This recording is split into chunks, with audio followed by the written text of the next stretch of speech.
Chapitre 20 La vie religieuse 15 août 3 octobre 1924 Grâce d'humiliation, nuit profonde, acte d'obéissance, vie nouvelle, vœu du plus parfait. Hélas, le 15 août a passé et Jésus m'a laissé sur la terre. Ouvrez la parenthèse. Notre Seigneur visait la mort mystique, celle qui fait cesser la vie humaine de mode humain et introduit dans une vie de mode divin, qui est la béatitude commencée, l'aurore de l'union éternelle, le commencement de la vie céleste. En continuant la lecture de l'autobiographie, on voit en quel sens très véritable Dinah, l'année suivante, vivait dans le ciel. Elle était vraiment passée par une sorte de mort. En apparence, elle fut la même avant et après le 15 août 1924. Mais en réalité, elle avait subi une profonde transformation. Qu'on étudie attentivement son autobiographie, avant et après cette date, et l'on verra qu'à partir de ce moment, elle semble vivre d'une toute autre vie, d'une vie de foi merveilleusement profonde, dans une union parfaite avec Dieu. Fermez la parenthèse. J'ai dit hélas. Non, je me reprends pour chanter merci mon Dieu, merci de l'humiliation et merci de la souffrance. L'une et l'autre me sont une source de joie pure où la nature, je pense, n'a aucune part, mais où l'amour trouve quelques gouttes de rosée pour désaltérer sa soif brûlante. À partir du mois de juillet, ce furent des ténèbres épaisses. Jésus dormait d'un sommeil très profond. Non seulement il dormait, mais parfois il semblait me repousser, mécontent qu'il paraissait de ma conduite. Je me voyais descendre en enfer. N'est-ce pas la place que je méritais ? Mes actions me semblaient si pauvres et si imparfaites que chacune d'elles était sans valeur. Ma confiance et mon abandon croissaient selon la profondeur des ténèbres. Quelle grâce insigne m'accordait le bon maître. Ma paix augmentait. Je ne vivais pas de la paix et de l'abandon goûtés par le cœur qui éprouve de la jouissance, non, mais de cette confiance assurée de l'amour, de cette confiance tenace de la volonté qui croit et espère en la bonté infinie de Dieu. Je me perdais davantage en mon seul bien. J'essayais de m'anéantir toujours plus. Souvent, je disais « Jésus, tu parais me repousser, eh bien, justement à cause de cela, je me cache plus avant dans ton cœur. Je me vois descendre en enfer, comme tu le veux, Jésus. Seulement, nous y allons tous les deux, car nous ne pouvons plus nous séparer puisque je suis anéanti en toi. Là, au fond des gouffres éternels, je t'aimerai, mon divin époux. Alors, ce ne sera donc plus l'enfer, puisque en enfer, il ne peut y avoir d'amour. À certaines heures, je me cramponnais à l'ancre de la confiance et je me sentais comme suspendu au-dessus de l'abîme du découragement. Par l'aveugle abandon, je me rivais plus fortement à mon Dieu. Je répétais encore « Jésus, il me semble que tu es bien mécontent de moi. Non, non, je ne m'arrête pas à cette impression. Je sais, je crois que tu m'aimes, et toi, tu sais bien que je t'aime, que je veux t'aimer de l'amour le plus fort et le plus pur. Tu as aimé Marie-Madeleine? Oh, je sais que tu prends pitié de moi. Je t'aime et je m'abandonne à toi. Voilà mon bonheur et ma paix. » Depuis plusieurs mois, on me faisait prier afin d'obtenir ma guérison, si telle était la volonté divine. Jamais l'obéissance ne m'a offert plus grand sacrifice. J'étais si loin de désirer guérir. J'avais tant hâte de me perdre enfin en Jésus et de l'aimer, de le contempler. J'implorai du bon Dieu la grâce de le prier à cette intention, selon les désirs de mes supérieurs. Je crois avoir obéi parfaitement, mais que cela m'était difficile. Je me sentais attiré si fortement vers mon amour suprême, je gémissais d'ennui sur la terre et je devais le supplier de me laisser en exil loin de lui. La souffrance était ma joie pourtant. Dans toutes les neuvaines et prières que l'on multipliait avec tant de charité à mes intentions, je demandais à Jésus ma guérison spirituelle, ma sanctification, telle qu'il voulait l'opérer en moi. Néanmoins, je répétais souvent, « Oui, Jésus, je veux rester sur la terre de bien longues années encore si tu le préfères. Je voudrais y demeurer dans les ténèbres et la nuit jusqu'à la fin du monde et même toute l'éternité si tu le voulais. » Du 6 au 15 août, ce fut la grande retraite. Je ne pouvais y assister. Je la fis seule avec notre Seigneur. Il m'est impossible de décrire avec quelle douceur et quelle puissance je me sentais attirée vers lui. Ce sentiment de nostalgie du ciel, cette soif de me perdre en l'amour augmentait sans cesse. Surtout durant les méditations. Ce n'était qu'un vif élan d'amour, une aspiration brûlante. Il me semblait que la terre n'existait plus pour moi. Cependant, j'ose écrire que ce n'était pas un état de consolation. Mon bon maître ne s'est pas éveillé une fois. Son sommeil me semblait de plus en plus profond. Il paraissait sourd à mes ardeurs. Je n'entendais pas sa voix. Les yeux de mon âme rivés sur lui ne rencontraient pas son sourire. Dans cette conduite divine, que de grâce j'ai reçu. Ma foi, ma confiance, ma charité se sont épurées et se sont fortifiées.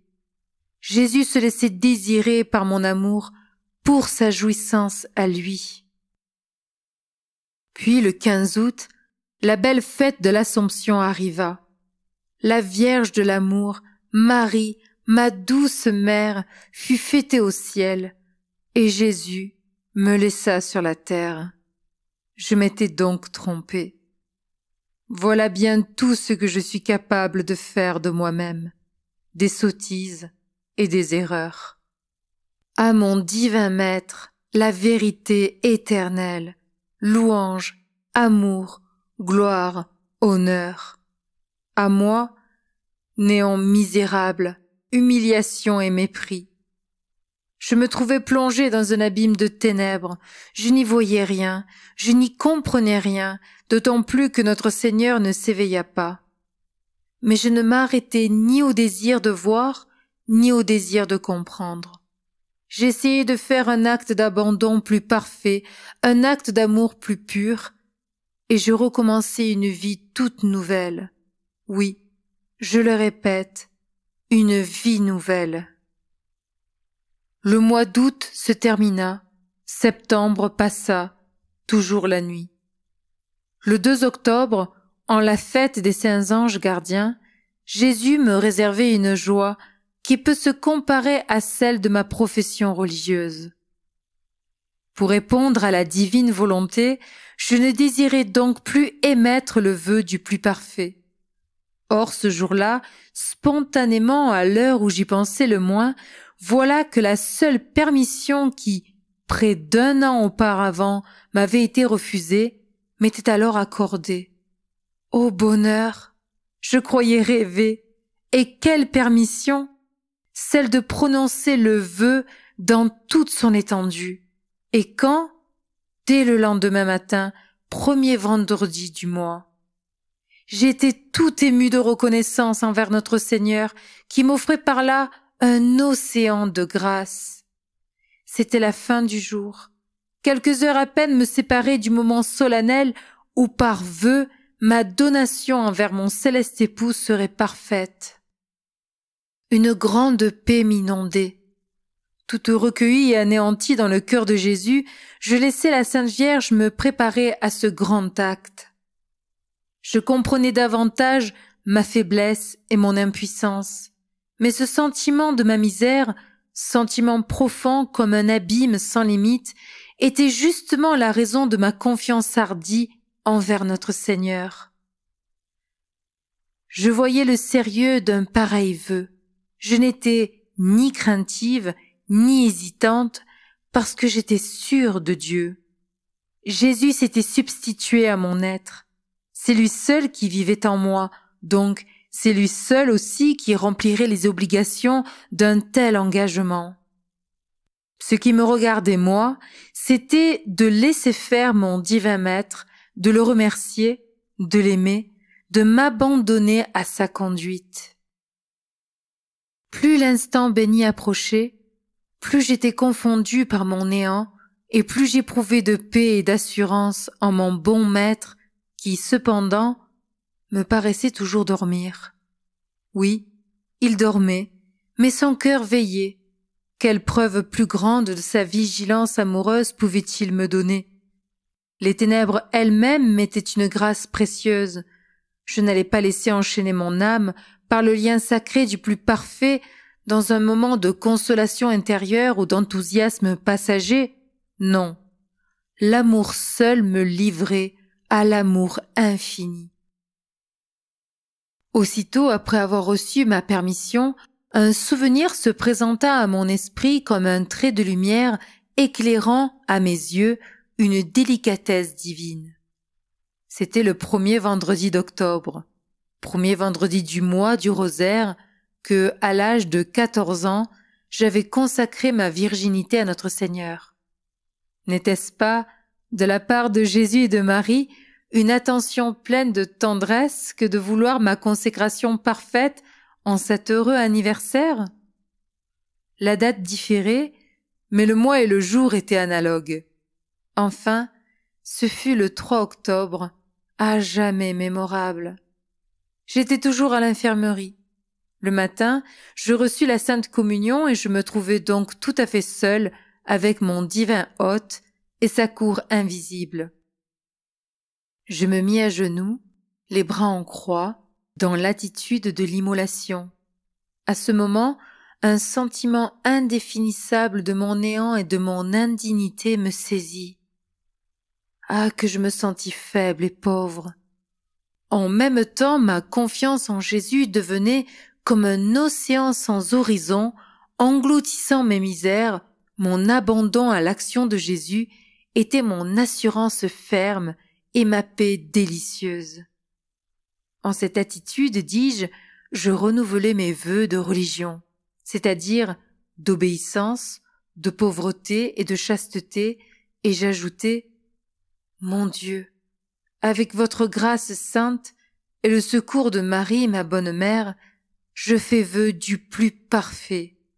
Mon Jésus, je fais vœu de te laisser agir avec toute la perfection avec laquelle tu désires agir en moi. Je fais vœu de choisir toujours le plus parfait. » Je demandai la bénédiction divine, puis j'implorai l'assistance de la très sainte Vierge en récitant 3 Ave Maria, et je baisai la terre en signe de mon impuissance et de ma confiance en Dieu. Je n'éprouvais aucune consolation sensible. Ma paix était douce, oui, mais Jésus dormait toujours. Pas un mot de lui, ni de la Sainte Vierge, ni de personne du ciel. Le voile de la nuit ne se déchira pas. Je voyais en cela un grand bienfait marqué au sceau de l'amour pur, et je remerciais avec joie. La nature, ne jouissant pas de ce qu'elle recherche ici-bas par sa tendance propre, à savoir la consolation, se délectait par la grâce, comme la volonté et l'âme tout entière, dans le bon plaisir divin, enveloppé de ténèbres et de silence.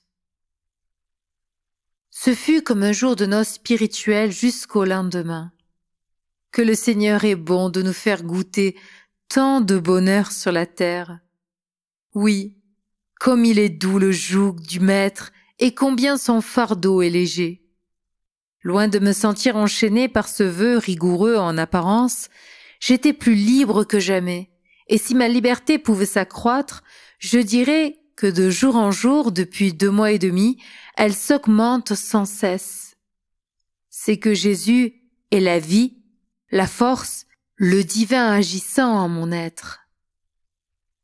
Je prononçais le vœu du plus parfait dans toute son étendue, selon les lumières que notre Seigneur me donnait, c'est-à-dire que je m'engageais sous peine de péché au plus parfait dans tout et constamment, dans mes pensées, mes désirs, mes paroles, mes actions, depuis l'ordonnance la plus importante jusqu'au moindre détail facultatif et intime.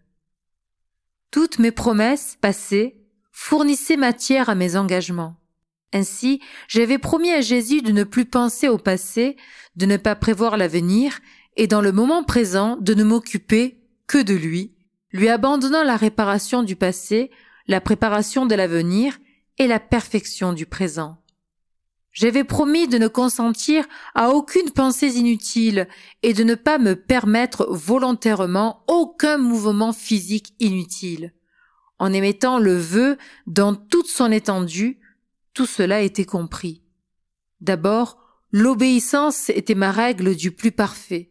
Ainsi, entre un acte de renoncement volontaire et une satisfaction naturelle recommandée ou seulement désirée par mes supérieurs, je voyais le plus parfait dans la satisfaction prise par obéissance, puisque la volonté ou le désir de mes supérieurs sont pour moi l'expression de la volonté ou du bon plaisir de Dieu. Quand l'obéissance me laissait le choix, le plus parfait m'apparaissait dans le renoncement. Ce vœu s'applique donc à chaque seconde, à chaque instant de ma vie. Oui. Ah, qu'il me donne de bonheur! Je ne dis pas de consolation sensible, mais j'affirme qu'il est une source de joie pour mon amour envers Jésus. Il me semble que je ne puis me donner davantage à lui, qu'il m'est impossible de lui témoigner plus de confiance et d'abandon. Je suis liée, enchaînée continuellement. Maille sacrée, anneau divin, je vous baise et vous vénère avec allégresse et reconnaissance.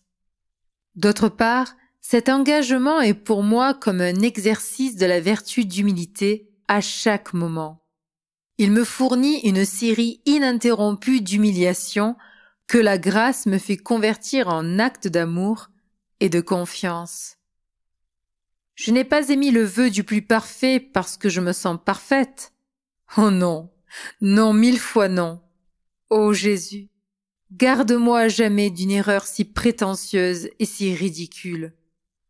J'ai désiré prononcer ce vœu et je m'y suis engagée tout simplement pour dire au bon Dieu que je l'aimais, que je comptais sur lui seul, que j'étais sûre de lui, que je m'abandonnais à son action.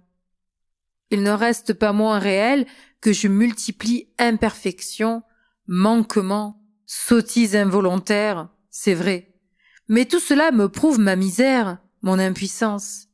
Et me voyant si digne de mépris et si pauvre, je m'élance avec le vol de l'aigle dans les régions de la bonté infinie.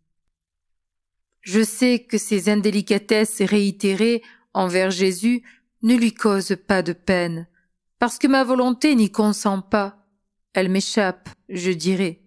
Mais combien nombreuses dans une journée?